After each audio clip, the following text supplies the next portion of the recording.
मेरा नाम डॉक्टर अरविंद कैपरेट है और बेसिकली मैं शिमला से रहने वाला हूँ। बट पिछले 8 सालों से मैं नॉर्वे का रेज़िडेंट हूँ और अभी मैं आप लोगों के साथ एक घटना शेयर करना चाहता हूँ जो कि मेरे साथ हुई दिल्ली एयरपोर्ट पे। तो मैं अपने बच्चे और अपनी बीवी के साथ we were supposed to fly from Delhi airport in a KLM flight KL872 5th of मई को। और इसीलिए हमने शिमला जो था 3rd ऑफ मई को we travelled from Shimla to Delhi.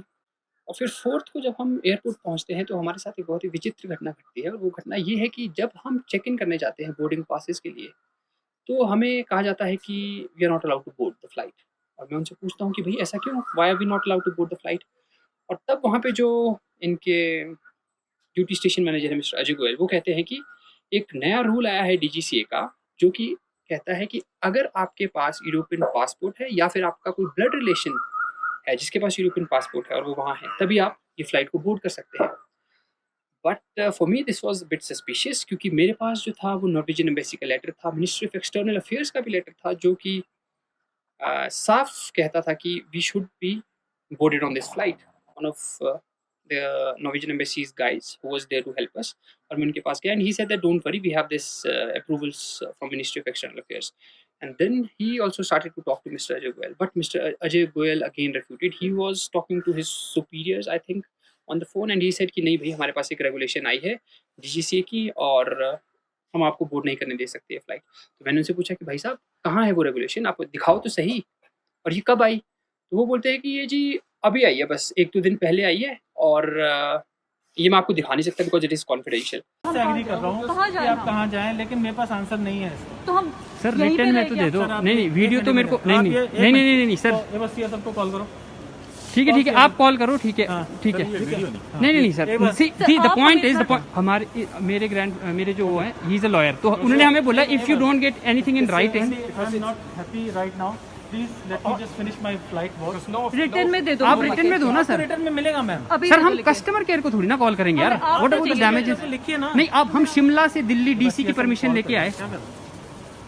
The only thing I want to say, because it's completely discrimination. यार ये क्या बात हुई ना, आप रूल लिख के दे रहे, अभी तक हम अच्छे से बात कर रहे हैं। This doesn't make any sense. हमारी जॉब खतरे में and you are just saying civil aviation. आप ये बताओ। तो मैंने कहा कि अगर 1-2 दिन पहले आ गई तो आपके कस्टमर केयर ने हमें फ़ोन क्यों नहीं करा, क्यों नहीं बताया? तो वो बोलते हैं कि जी वो हमारा काम नहीं है, वो कस्टमर केयर का काम है। ठीक है, मैंने कहा बट कंपनी तो आप ही की है, राइट? फिर उसने कोई जवाब नहीं दिया भाई ने। अब उसके बाद क्या होता है कि हम फिर से प्लीड कर रहे थे, जो नॉर्वेजियन एम्बेसी का वहाँ पे बंदा था, ही वाज़ आल्सो सेइंग कि show us the regulation, DGCA की रेगुलेशन बताओ। तो मैंने कहा अच्छा डीजीसीए की रेगुलेशन है। मैं गया उसी टाइम गूगल पे और मैंने देखा डीजीसीए की वेबसाइट पे कि ऐसी कोई रेगुलेशन आई, तो ऐसी कोई रेगुलेशन नहीं थी। वहाँ पे जो नोटिफिकेशन थी वो 2nd मई की आई हुई थी और वो इस केस से रिलेटेड बिल्कुल भी नहीं थी। और वो आज भी अगर आप डीजीसीए की वेबसाइट पे जाए, मैंने अभी भी चेक करा, तो 2nd मई की ही नोटिफिकेशन है। तो फिर अब देखिए यहाँ पे पहली चीज़ तो क्या आती है कि हम उनसे एक इन्फॉर्मेशन माँग रहे हैं जिससे कि हम डायरेक्टली इम्पैक्टेड हैं, राइट? बट उन्होंने वो हमें नहीं दी। तो यहाँ तो है clear and cut violation of right to information act 2005 का। एक तो ये बात।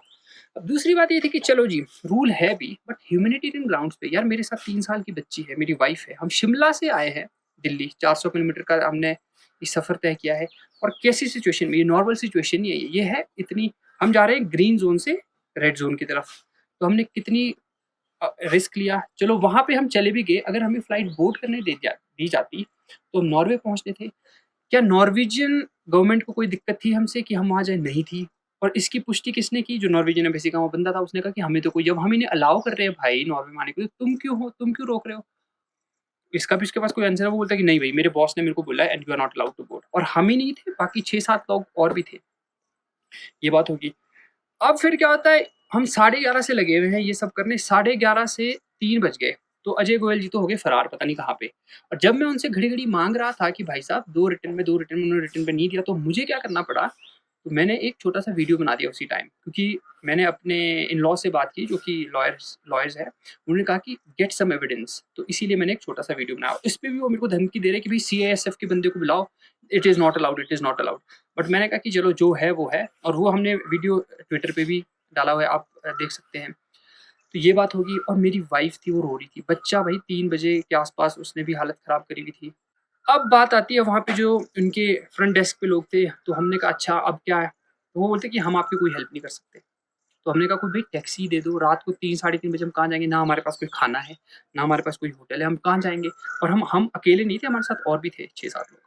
उन्होंने कोई हेल्प नहीं की हमारी इस मामले में भी, ठीक है? उन्होंने कहा कि सर ये हमारी ड्यूटी नहीं है, ये एम्बेसी वालों से आप पूछो। तो वो ब्लेम गेम खेल रहे थे। एम्बेसी वालों का जो काम था वो था उन्होंने किया, and we are very much happy उन्होंने जो काम किया एम्बेसी वालों ने हमारे लिए। तो मेरे को तो एक तरीके से शर्म आ रही थी कि भई हम इंडिया में होके एक इंडियन बंदा हमें बुली कर रहा है और जो बाहर के देश का एक विदेशी आया हुआ है वो हमारी हेल्प कर रहा है। तो ये बात होगी, बट उन्होंने हमारी कोई हेल्प नहीं की। चलो हमने एक फिर जब 3:30 बज गए हमारे को कहा कि sir we have to offload you, आपको हमें एयरपोर्ट से बाहर करना है। तो हम एयरपोर्ट से बाहर चले गए 3:30। अब उसके बाद हमने कैसे मैनेज किया, वो हमारा एक पर्सनल एफर्ट था। हमने खुद मैनेज किया कि ठीक है हम आए।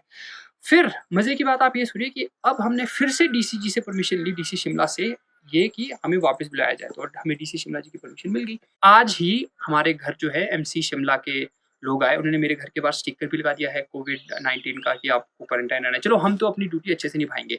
बट अब मज़े की बात ये सुनिए, जब मैं 6 तारीख को यहाँ पहुँचता हूँ, मेरे को केएलएम का फ़ोन आ जाता है एक बार से। वो बोलते हैं कि सर आपकी ये फ्लाइट थी 5th को, तो आप वो बोर्ड नहीं कर पाए, उस टाइम रूल अलग था, बट अब रूल चेंज हो गया है, अब आप आ जाओ वापस, ठीक है? अब आप जा सकते हो। तो मैंने कहा भई अब तो मैं नहीं आ सकता, 14 दिन का क्वारंटाइन में। बोलते हैं सर कि आवश्यक है क्या 14 दिन का क्वारंटाइन करना? मैंने कहा ऑब्वियस आवश्यक है, क्यों नहीं आवश्यक? ये मेरा जो खुद का एक इस पे ओपिनियन है वो ये है कि उन्होंने कर ली थी अपनी फ्लाइट्स आई थिंक ओवरबुक, और इसीलिए उन्होंने हमें बोर्ड नहीं करने दिया, ठीक है? और मेरी जो शिकायत है वो मेरी डीजीसीए से नहीं है, ठीक है? ना ही इंडियन गवर्नमेंट से है, बट मेरी शिकायत है कि ये केएलएम इंडिया के जो एम्प्लॉइज़ थे, specially mister Ajay Goyal, how how did he refuse us the right to information? अगर ऐसा कुछ रूल था तो भाई दिखा देते। वो बोल रहे हैं कि व्हाट्सएप पे मेरे को आया ये। यार व्हाट्सएप पे एक नेशनल लेवल की चीज़ आएगी जिससे कि आप वो कर रहे हो, यू आर प्रोहिबिटिंग समवन, और रात को 3 बजे आप बोल रहे हो कि नहीं आप देख लो, ये आपका अपना वो है, आप चले जाओ। अगर आप केएलएम की एक रेपुटेशन थी मेरी नज़रों में और एक बहुत ही अच्छी कंपनी है KLM, but the point is कि जो मिस्टर अजय गोयल ने किया दैट वाज़ टोटली इनह्यूमैनिटेरियन, एंड हमें जो mental torture, physical torture, financial losses तो हुए ही हुए, वो तो अलग बात है। और साथ ही साथ जब मैं जैसे ही मैंने शिमला आना था तो मेरे को तो अपने घर वालों को जो थे, मेरे मॉम एंड डैड जो यहाँ शिमला में रहते हैं, I have to send them to village 14 दिन के लिए, क्योंकि मैं उनको इन्फेक्ट नहीं करना चाहता था एज़ अ प्रिकॉशनरी स्टेप। तो अभी साथ ही साथ 14 दिन के लिए हमारी तो फ्रीडम भी छीन गई हमसे।